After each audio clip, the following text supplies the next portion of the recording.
Саламатсыздарбы?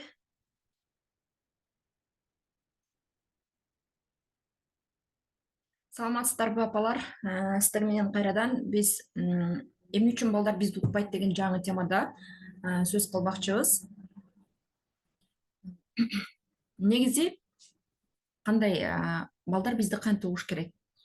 Биздин айткан сөздөрүбүздү же болбосо биз түзгөн эрежелерди, биз көрсөткөн жолдорду бала аткарыш керекпи?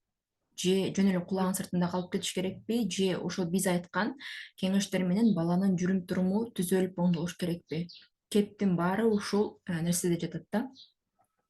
Негизи бала тарбиясында эч качан кичинекей бала болобу, чоң бала болобу акыл айтып тарбиялай албайт экенбиз да. Жөн гана өзүбүздүн жүрүм турумубуз менен көрсөтүп тарбия берет экенбиз. Жана бала тарбиялагычаң өзүңдү тарбияла деген сөз бар го. Вот ошол эң туура айтылыптыр да. Башкача айтканда, бала 100% биздин копиябыз, биздин жүрүм турумубуз, биздин үлгүбүз, биздин көзгүбүз болгондуктан биз балдарга өзүбүз үлгү гана болуп бере алат экенбиз. Балдар бизди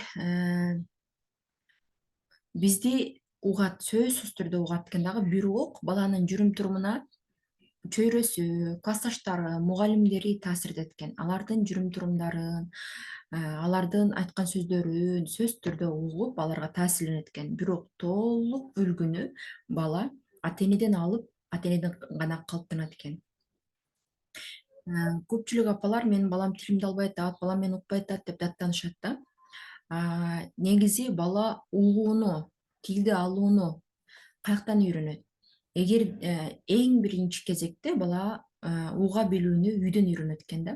Мисалы, үйдө ата эне бири-бирин угуп атабы? Бири-бирин айткан сөздөрүнө, суроолоруна, кеңештерине, баягы замечание деп коет го, эмне деп коет? Замечание кыргызчасы. Бири-бирине баягындай эскертүүлөрүнө мындай кулак салып, маани берип, реакция берип, уга билип жатышабы? Ошол эле убакта апа, мисалы үчүн, кайын журтуна, кошуналарга, туугандарга туугандарга мамиле кылып, алардын кеңешин угуп атабы? Алар менен кандай баарлашуу кылып атат? Алардын сөздөрүнө мындай амал кылабы? Ушул нерселерди баарын бала өзү байкабаган абалда өзүнө сиңирип отурат экен да.